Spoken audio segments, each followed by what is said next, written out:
India is the democracy country அப்படிம்பாங்க. இந்த democracy அப்படின்றதுக்கு என்ன மீனிங் பாத்தீங்கன்னா, மக்களோட ஆணைக்கிறங்க கவர்மெண்டே முன் வந்து அவங்களோட கோரிக்கையை நிறைவேற்றி கொடுக்கறதா டெமோக்ரஸி கண்ட்ரி, மக்கள் ஆட்சி நடக்கிற கண்ட்ரி அதான். ஆனா இப்போ இங்க நடந்துக்கிறது என்னன்றத பாத்தீங்கன்னா, வந்து போராட்டம் பண்ணிட்டு இருக்க அந்த ஸ்டூடெண்ட்டை அடிச்சு மண்டையை உடைக்கிறாங்க. இவங்க ஒன்னும் ஜாதிக்காண்டியோ இல்ல மதத்துக்காண்டியோ வந்து சண்டை போடுற ஒரு கூட்டம் கிடையாது.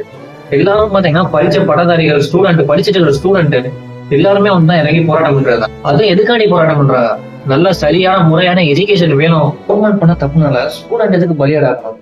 கவர்மெண்ட் கொஸ்டின் பேப்பர் லீக் பண்ணிட்டு மறுபடியும் நல்லா பெர்ஃபார்ம் பண்ண ஸ்டூடெண்ட் எதுக்காண்டி ரீ எக்ஸாம் எழுதணும் அப்படின்ற ஒரு காரணத்துக்காண்டி இறங்கி போராட்டம் பண்ணிருக்காங்க. நம்ம இந்தியாவில தான் பாத்தீங்கன்னா விவேகானந்தரை வச்சு நம்ம பெருமைப்பட்டு இருக்கோம், அப்துல் கலாம் ஐயாவை வச்சு பெருமைப்பட்டு இருக்கோம். Of the youth, the most powerful resource on the earth, above the earth, under the earth. அப்படிப்பட்ட ஸ்டூடெண்ட், அப்படிப்பட்ட யங்ஸ்டர்ஸ அடிச்சு மண்டையெல்லாம் உடைச்சிருக்கீங்க.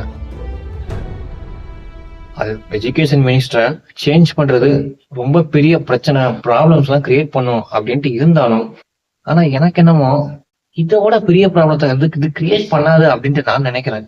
இதை இடிச்சுட்டு இதை கிட தெரிஞ்ச கவர்மெண்ட்டுக்கு, ப்ராப்ளம் பாத்துக்கலாம்னு செய்ய தெரிஞ்ச கவர்மெண்ட்டுக்கு இது ஒன்றும் பெரிய அந்த அளவுக்கு பெரிய ப்ராப்ளத்தை கிரியேட் பண்ணாதுன்னு நினைக்கிறேன்.